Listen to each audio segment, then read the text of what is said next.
Builds G just like eases it into the front court. How about that pass? Big man Lawson. So that's not the issue, but just getting comfortable. John Lawson. Paris Lee with the Big X team, and John with the 11 also with the same team. Yes. 4. 7. But still, I just went low. At St. Louis. And T, I think Bradley and Reed are really two players to watch. The hope is still that he's going to be able to join the team in View. Yes. Nice play. Anna's dishes it off to a cutting loss. Harvey off on the 3, and the Grizzlies will keep it again. It's Lawson. Welcome back to Warrington Basketball. If you have not subscribed to the channel, please make sure you do. As well, make sure you like our videos. Today, we are joined with Ben Lawson, who has most recently just won the NBA Summer League with Memphis Grizzlies before going over to Japan. Ben, how are you? I'm doing good. Obviously it's a bit of crazy times with the pandemic, but we're surviving. Yeah, how's training going on? I know you're obviously over in the States at the moment, getting a bit of work in. How are you finding that? Yeah, it's going good. I just had a shoulder injury, in fact. And recovering from that. Pandemics can be pretty tough, but I think a silver lining for me is I got a good amount of time to recover my shoulder. Yeah. Look ahead to the next season. And the training's been going well. The shoulder's 100%, and I'm really looking forward to seeing where my new body can take me. Good. So we've had a few chats with other players, obviously, that have gone over to the States or playing professionally over in Europe. I know you're good friends with Jamal. Yeah, for sure. Basically, with yourself, we'll start right from the beginning. Sort of, if you want to start off, how you sort of come about playing basketball, and then the journey from there, really. Yeah, I think we all know that basketball's not as prominent as it can be in England. I played rugby for about 8 years. That was where I played every sport under the sun, and rugby kind of stuck. After that, I started getting a bit too tall. I got to about 6'6", and they started saying, you can't be in the backs, you can't be a fly half no more. So they started trying to push me towards the second row, push me, and I was getting better at basketball in school. I had a good teacher back in secondary school. Yeah. But nothing too serious, and it was really cool to just see how it progressed. I went for a tryout with the Essex Leopards, and mate, when I said I don't know what I was doing, I did not know what I was doing. I was playing only on the defensive end and not running up the floor. Like, I had no idea about basketball, and I got really lucky. I went over to Oakland's college. I started about 15 years old, something like that. Yeah. And then at 16, you start looking to go somewhere else. Secondary school, going into sixth form. I looked at Oakland's college, and Michael Ball was really vibrant, full of energy. He told me realistically, with my height, my size, my shape, he'd done a couple introductory workouts with me, so I had a bit of footwork, but just didn't know what I was doing. And I got really lucky with that program, because potentially at a different program, I might have not been in the spotlight as much, Yeah. And I got that really good attention that I was super lucky to get. He brought in Lee Ryan, a great individual coach, does a fantastic job with the WBBL team for the Oaklands. Yeah. But just going from there, I did some stuff with the national teams too. Did the under 18s England, all that kind of stuff. And that all gave me that experience, just step by step. Then obviously finishing up at Oakland's, I was looking to go over to college. I was thinking about England, to be honest. My mum had been saving for years. That's what your family does. You kind of just gear up to go to university in England. I got really blessed. I bought a recruiting agency, and they did the work. Did some great individuals with other people around, and landed at WKU, Western Kentucky, which is a mid-major Division I program for people that don't know. Pretty good. I had a really great experience. The people were fantastic. The basketball tradition is really good there. Never really quite clicked for me while I was there. It's a big step up going from, the elite academies to that next step. Yeah. And it kind of is always that way. You always put out of your depth. but it was a big jump for me. And it took me almost all 4 years to, you know, continually just grow and grind. And it is a grind. Being a pro now is so much easier than being a college athlete. Yeah. And it might sound crazy, but it's just the workload. Yeah. I have you up 6 in the morning, you're going to sleep at 10 at night, and, you know, you just grinding all the way through, you know, whatever you've got from eating, and they're making you eat more food because they want you to be bigger. But then you go into a 3.5 hour practice, which is with big and strong guys. Then you got a weight room, you got classes, you know, but it's the dream because it's so exciting to get over there and to compete at a higher level. Like, if you really love it and are passionate about the sport, there's no better place than being in America. How did you find it being away from home? It's a rough one, you know. The first year, I in America, in Division I, you don't get much time off. We had like 3.5 days off at Christmas, and, you know, I had to take a trip home. Yeah. I was jet lagged as heck for the next game, but, you know, coach could see that I needed that little break, and he gave me the freedom to go home for a couple of days. And but the longer you're away, the easier it is. And it's a tough one because I always miss my family. But when you're chasing a dream, you know, you've got to pursue it. I always tell myself I'm going to kick myself if I didn't chase that. And that's kind of how my whole career went, you know. Yeah. I had the opportunity of going to college, and, you know, it was a 50-50 for me. I was like, do I want to do this? Do I want to leave my girlfriend at the time? You know, all of these kind of factors. And, you know, I just told myself I'd kick myself if I didn't go after these opportunities. Now you fast forward 4 years after college, we had a coaching change my senior year, and it was a good season because it showed me how to work with a new coach, which I hadn't had before at that level. But it was a rebuilding year for the university. So my stats weren't as good as I was hoping. And then obviously, again, it was kind of this 50-50.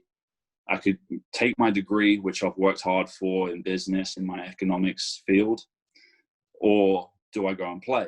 And I told myself I would kick myself if I don't try and just be a pro. Yeah. Now, because of my stats, I didn't have very far to go. So I got landed in Cyprus, the north side, which is the Turkish side. Yeah. Had a great season there developing. I was really lucky because most of the bigs out there were very experienced. They had a guy by the name of Kambala, and he played for Real Madrid back in the day, and FS in Turkey.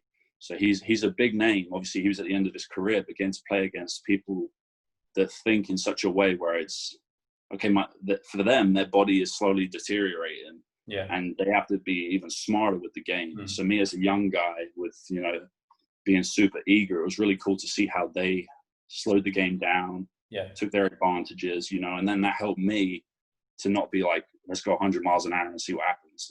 Start to really feel the game. So that experience in Cyprus was fantastic. How was that? How did that compare to what it had been like at college beforehand? Obviously, you first sort of... It's interesting overseas because different leagues have different structures.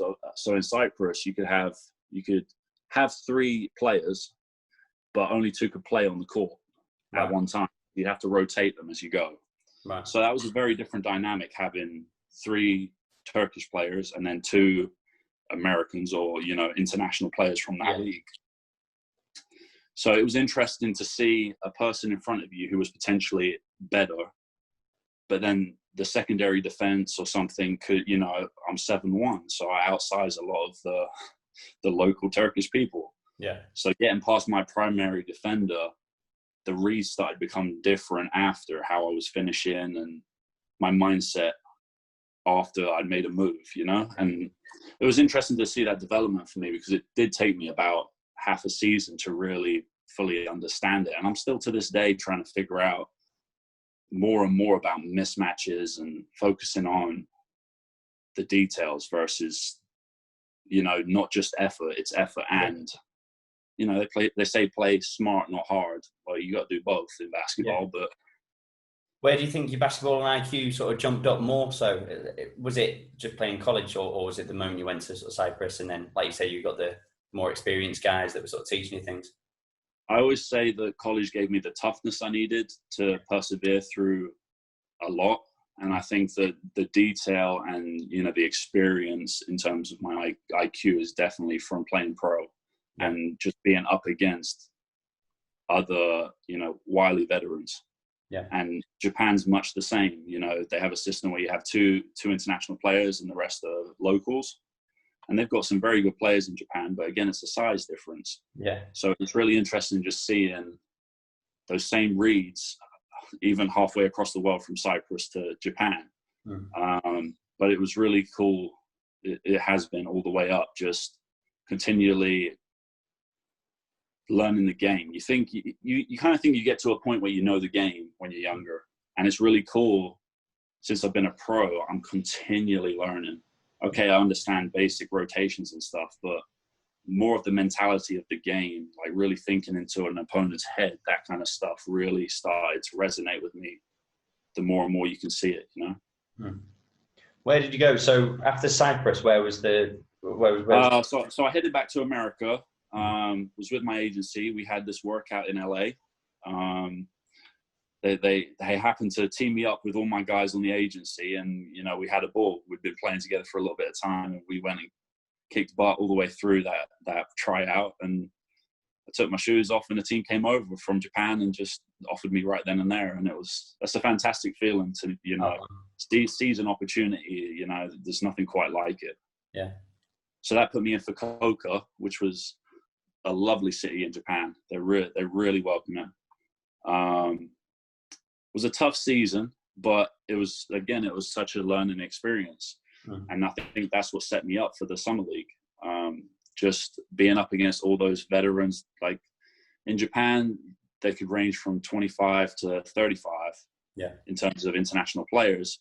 But those 35-year-olds can do work, They're so well in tune with the game at that point that it's tough to beat them, even at that age. So it's really cool how I got to play a variety of guys. And, in Japan, you play a lot of games. My one thing is I started the game late. Americans are starting at the age of 4. I'm starting at the age of 15. Yeah. So I've always been on catch up, basically. And just getting all these repetitions. You play 60 games in Japan before the playoffs. So all of that experience just has started to sit. And now I'm feeling like I'm the full package. Like, I know it sounds a little arrogant or whatever, but I really do feel like finally everything's come together. I was always that skinny kid, and now I'm starting to put a bit of weight on. I'm sitting at about 20 stone at 7'1". I mean, that's a unit. Yeah. That's what it's needed, I suppose, isn't it? Was it your agency that were telling you to start putting on a bit of size, or was it just long before my agency, my school, my university were telling me, and they would have whatever they could in terms of the regulations to provide that for me. But it feels like a losing battle when you've got a high metabolism. I'm sure a lot of people can resonate with that. Yeah, of course. So, but I finally got there. I grinded. I was probably, I don't know, I can do it in pounds now, but I was about 195 in pounds heading over to college. And now I've got, I was 274 this morning. So that's like 75 pounds, give or take 80 pounds that I've put on in 7 years, which sounds kind of crazy to me. And it's a healthy 70 pounds. Yeah. 80. So how did the Memphis Grizzlies and the Summer League come about? So that was coming off of Fukuoka, the first year in Japan. Then I headed over and came back and started working with my agency again, just getting into the grind of the summer, just trying to get better, ready for the next season. And we had a few opportunities, a few tryouts. I went to the 76ers and the Grizzlies. And, I got to play up against Jaren Jackson Jr. and Dylan Brooks and a bunch of the guys. We were all just in there competing. And we were there for 2 days, I believe. And then they extended it for the full week so I could do individuals with the guys later. And then after that, they gave my agent a ring and said, does Ben fancy being on the Summer League team? And that's when we, jump to the opportunity. Cool. But it was really cool to not just see me be a part of the team, but actually, play a little bit. It was really exciting for me because I kind of went in there knowing I was at the bottom of the totem pole, but that's not new to me at this point. I've done it before, so then I had that experience of, okay, how am I going to approach this intense 1 week of tour-a-days at the NBA level? And then we had a preseason tournament in Utah, which prepared us. Then there was a trade, so I lost some of my guys and gained some new guys mid-tournament. And it all just gave me a lot of experience in terms of how the NBA works in terms of a front office versus the team itself. Because the team and the coaches and the staff and the front office, they work very well together, but they are separate. Yeah. So you can be a head coach's favorite guy and the front office can still say no, and vice versa. The front office can say yes and the coach could hate you. So it's really, it is about right time, right place, especially in those situations. And I think it's really important for guys to just stay patient with the process. It might not come the first time, but just continually believe in yourself. Don't devalue your worth, and you're going to go far. That's how I feel. And then, so tell us, obviously you won it. You won the Summer League with the Memphis Grizzlies. What an experience that was. Oh, it was fantastic. There was a lot of games. I can't remember how many games we played in that short space of time, but obviously having the preseason tournament before as well, just, piled a bunch of games onto us. But it was really cool just to play all these different teams. You see the big names. Obviously, I was up against Taco Falls, and I'm always the big guy on the court. And all of a sudden, there's a 7'7" guy standing in front of me, holding the rim, and I'm like, oh, here we go. Yeah. But no, I had a lot of fun. There's some little games in there that really stick with me. Just little things like, as a team, we played the Celtics the last part of the group stages, and we lost to them. And then we came back, and we were doing well, but then we fell to the 8th seed. Now we went into the seeding of the playoffs, and they were the first seed, and we were the 8th seed. So the next game, we're playing the same team. Yeah. And normally you would think the same team is going to, if they beat us by 20, they're going to go and, take it reasonably comfortably. Now we came out and won it by 15, I think. I can't remember. But it was really cool to see our team's response. We didn't panic. We were focused the whole way through. I had a blessing of having the head coach of the Grizzlies, Mr. Jenkins, to be there coaching us for his first year. He'd just come as the coach of the Grizzlies, so we got the opportunity to have him on the summer league. Wow. And yeah, being coached by a head coach of the NBA, it's a cool experience, man. What was the pace of the game we grinded. Say it again. What was the pace of the game like? Was it noticeable to, obviously, when you were playing in Japan, or was it still? I'll tell you what, the people in Japan, they're pretty fast. So, it was kind of that everybody's bigger and stronger and more athletic. I would definitely say that. But in terms of just the speed of the game, I didn't feel outside of my comfort zone. And maybe that's all the preparation I had beforehand, but I felt pretty comfortable playing there. I was running the transition as a big guy. Like, if the pace was too fast, you wouldn't be up there, So I felt really comfortable in that pace. It does, just being in that situation, I feel like you can, all the excitement can get to you. So learning to just, when your opportunity is coming, don't get carried away, be excited once you've finished it, So little things like that, just to continually hold on to. And skip to the final. Tell us about the final. Yeah, well, I'll tell you the semi. So we played the Pelicans in the semi. So obviously I got to play my good friend Cavell. We grew up all the way through the national teams with England and Great Britain. So we're a 4 or 5. We're both kind of similar. So it was really fun to be actually guarding each other in the summer league, in the semi-finals. Like, that was just nuts to me that 2 kids from around London were doing that, So that was just the coolest experience to see my boy. And like, obviously it was a very serious situation for both of us. We're trying to make it, but it was a breath of fresh air to see him, So that was really cool. Then we got to the finals, and man, just seeing how the game was going, and then just really appreciating like that moment of relief, because it was a close game. Yeah. That moment of relief when you're like, oh, we just sunk that free throw, and this is pretty much out of reach now, you know. That sigh of relief was just fantastic, you know. And then the exhilaration of seeing all my teammates, that all of us, we've been, you know, crammed together for over a month, you know, to see it all come to that success, you know, it was fantastic. It's cool. It's a great story, isn't it, I suppose? The fact that you've got to the just the summer league in general, and then actually winning it as well. Right, to be with great guys as well. The Grizzlies didn't. Some of the teams didn't have any of their, you know, the actual team around, but you can see at every game on our bench we had Jaren Jackson, John Moran, Dylan Brooks. They were, even Valanciunas came for the end. Like, they were all supporting us, and like it was really cool to just be around those guys and just see how they operate. You know, I played with Grayson Allen. Like, he's had arguably the most stick out of everybody in the last 10 years, you know, other than like a Christian Laettner kind of person.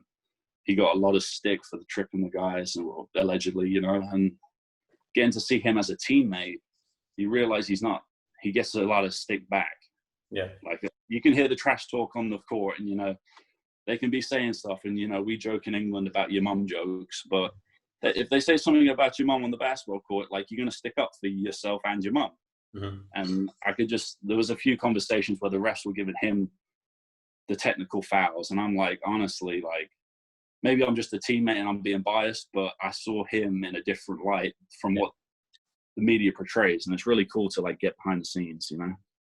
So tell us about the days following that then. So you've obviously you've won the title. What happened sort of then from then on? See, I thought we were all going to go and have fun. That's my mentality. Is we're in Vegas, we're going to go have fun. Yeah. But it turns out everybody jumps on their planes and goes home. So it was, I got on the plane, headed back to England, and it was just like, I thought there was going to be a lot more. I don't know. We got a medal, a t-shirt. We took a real good picture with the trophy. All of us guys, you know, I'm not going to say we didn't have fun. Like, we still, you know, celebrated, but it wasn't as extravagant as I was imagining in my head beforehand. No, to be fair, I thought before the game, you're sitting like, oh, we're in Vegas. Yeah, exactly. So what? Go ahead. I know, obviously, so you've come home, back to England, you've got your medal. What happens then? Obviously, I know everything sort of, I'm trying to think of the timeline, but whether or not when COVID started and no, we were still good then. Yeah, that was probably, so it was probably August. I had a few family things to take care of, obviously. Not being home that often, you know, it makes the times when I am home hectic. Yeah. You got to see the whole family, you know. But it's a lot of fun just to sit there. But the nicest thing is no one knows what's going on. Yeah. And it sounds bad because maybe someone who wants the spotlight would be like, man, I've just achieved all of this, and why does no one care? You know, seriously. But to me, it was a lot more like the relief of just coming home. You know, you get to the airport and you get to the gate, and you start hearing English accents again. Just something as small as that, just hearing an English accent again, you're just like, okay, it's home time. You know what I'm saying? And it was more about just enjoying the success with my family, I think. Like, they don't truly know what's going on. Like, they're learning basketball still. Like, yeah, my dad watches rugby. My stepdad watches soccer. My mum, you know, she watches a lot of sports, but basketball is never covered in England as well as it could be, and thus people don't know the sport as well as they could. Yeah. Which upsets me, because at this point in time, you see the figures and you see it's the third most played sport in England, and you still wonder why the funding doesn't come. Yeah. And you can't say it's because of the Olympics and, we're giving funding for medals. Like, I understand that to an extent, but we got to look further than that and be like, it's the love of sports. It's not about winning sometimes. Yeah. And especially in terms of funding, it shouldn't be based on winning, in my opinion. But we don't have to get political here. No, I mean, it's fine. It's agreed. We've had a few chats on the channel already, and it is, funding's always been the sort of hot topic. it's always going to be a topic with basketball until it gets sorted in England. We've tried for years. We're going to continue to try. We're not going anywhere. If anything, I think the youth of England basketball is going to continue to get better. And the more guys that can, step out of the country and do big things in the NBA or overseas, wherever their journeys take them, I think that's just going to put more and more pressure on the country to provide. And as soon as all pieces come together, I think we can really start getting excited about the future of England basketball. Yeah. So what's the plans now then for the future? Obviously, I know you're just working out at the moment and waiting for everything to clear up, but what's the plans? Back to Japan, is it? Or yeah, it's interesting right now. I've been working out and so focused on my shoulder that I haven't really been thinking about next steps in terms of the precise location I'm going. I think as I was working out, I started to realize that I got to a point where my shoulder had recovered quicker than I thought. And now I'm with a strength coach I've never worked with before, but I was seeing results better than ever before. Yeah. And I'm not saying other strength coaches didn't do the job. I think I actually got to the age where my metabolism actually let me start changing my body. And I had the time to do it because of my shoulder. And I think it was really cool just to see how my body's progressed. I'm shoulder pressing more than I did before, and I'm benching heavier. And it's just those little things have given me the confidence, to just, the sky's the limit at this point. Yeah. And I think before, when I got injured, I would have been like, oh, let me go back to Japan and try and make the same money and, progress my career. But I'm really at the point where I'm like, I'm such a, I don't know. I've got this innate confidence from, I think I always had pretty good skill and my mind's been pretty solid, but my body's always been behind, and that's how it was portrayed to me. And mentally, that's how I became, my body's not ready. And now just alleviating all that old talk in my head, I think it's just taking the safety brakes off. And now I'm like, how far can I go? Yeah. And that's what's exciting for me, because I'm hoping this NBA COVID playoffs all settles down and it goes smoothly. And then I really want to take a shot. I think teams would be crazy not to look at a 7'1" guy that's 270, which is 20 stone. Yeah. He can run the floor like a guard, and he can shoot the ball. And then the dunks are guaranteed. The alley-oops are guaranteed. So it's really cool to just feel that confidence for once. Like, I always had a confidence, but there's always hurdles. There's always another game that makes you doubt yourself. And I've just had all this time to really sit back from the constant grind. I did 4 years of college, not too many days off, straight into working out first season, working out playoff, summer league, working out. And it's like having the shoulder injury has actually just let me step back from the game, evaluate it differently. I think now that I'm playing out there, playing 5-on-5, I'm feeling a lot more confident in taking my time, not having to rush. And I think if I can take that with me to a team where I'm playing their system, but you can also see my game in the system, that's when it's going to go crazy, I think. Yeah. Well, it's exciting, isn't it? It's exciting just talking about it, to be fair. I bet you can't wait for everything to clear up. Oh, mate. Every day I see these notifications saying there's someone tested positive in a practice facility for the Clippers or the Bucks, and I'm like, oh, mate, like I'm just praying that, the Orlando bubble that they have, no one's going in and out of there without getting tested. I'm really hoping that this goes really smoothly and we get a great playoffs to watch, because not just America, the world needs to see a bit of sports again. And obviously, England, the footy starting back up, that's helped a lot for people at home, but America hasn't got anything yet, so they need something. Yeah. Tell us a bit about your agency. So how did that come about, and really what kind of stuff do they do for you? I know there's a few guys that will probably be interested in that side of things. Yeah. So you get out of the NCAA, and you can't talk to anybody beforehand. But my the CEO approached me after, and he was like, and I had a few different agencies talking to me, but they basically pitched themselves to you. And it was really cool to see how he came to me, and he saw more in myself than I saw in myself. And that's what really resonated with me, because a lot of the other guys were kind of like, well, these were your stats, this is what we project. And I always thought of myself as more than that. And I think for my career so far, I think I've overachieved from what I did in college. I think my pro career has been 10 times better than what I did in college. And I think a lot of that has to do with him as a CEO and the head of the agency. I think he's really understands people. He's a really good negotiator. He knows the value of his guys and fights for it. But they provide a whole service in terms of branding, opportunities, of course, with tryouts and whatnot, but they'll also look into endorsements. There's a big convenience store in Japan called Lawson. So, I mean, we've been trying to work with them for a while, just little deals on the side that, can continue to bring in the money and, continue to do things you're passionate about. It's a good, it sounds really exciting, to be fair, Ben.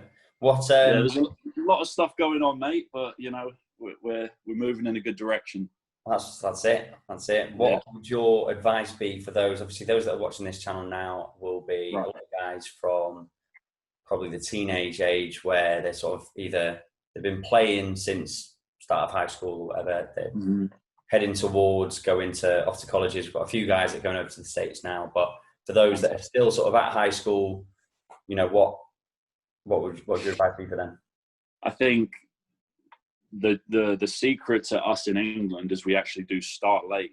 So the coaching is getting better and better in England, and I think that is attributing to players being better, because the one thing with America is when you start at the age of 4, kind of like in footy with us, people start to think they know everything by the time they're 16. Now, when you play basketball and you start at 14, there's no way you know everything by 16. I think staying hungry to learn is the biggest thing for me that I've gained.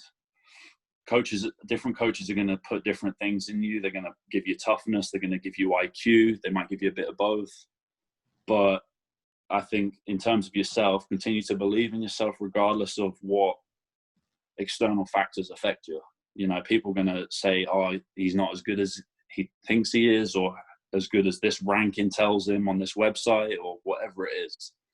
You don't have to focus about that. Literally getting in the gym every day with a good coach, trying to get better, trying to, keep going to the same goal. I think that's the biggest thing. And it is about stacking days. If you're passionate for 2 weeks and you take 2 weeks off, you might as well forget the first 2 weeks. Obviously, IQ and stuff is different. You continue, but in terms of your body and keeping the momentum going, it's really important to stack days, in terms of get 5 days in, 2 days out. Like, that's okay, but really focus on it. In terms of going over to college, it might seem scary and daunting, but it's not. They will make it an easy transition for you, or at least that's from my experience.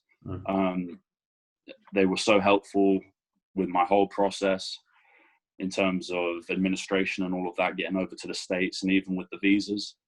Obviously, stuff's changing now with the visas, so I'm interested to see where that goes for scholarship guys in England going over to the States. But I would just say, don't worry about it. It's always going to work itself out if it's meant to be.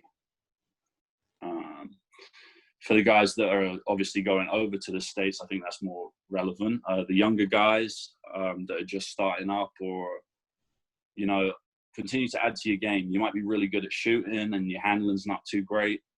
Be comfortable being uncomfortable. So really go after, I'm a big guy, so my handles were never great when I started. But I've ended up loving doing handling drills, and because I just see it translate. As soon as I get into a game and I do a really nice crossover and I'm 7-1 and someone goes, ooh, that's the kind of things you live for, as a sportsman. You want to nutmeg someone and everybody go, oh, can't believe you just did that. Like, you know what I'm saying? It's the same in basketball. Yeah. It's the same. So I just think it's really important for you guys to continue to look at the whole parts of your game, you know? Don't just focus on the one thing you're good at. Obviously, continue to shoot that three ball if that's what you're good at, but find different ways, crafty ways of getting to the rim, you know? Yeah. Look to involve your teammates, all that kind of stuff. It's been an enjoyable chat, Ben. We thank you very much. For those guys that want to, we'll include Ben's Instagram and Facebook pages so you can keep an eye on his career. And feel free to message me, guys. Like if you want to chat, I'm more than welcome to give you whatever advice I can. Good if man. you've got more specific questions, anybody hit me up by all means.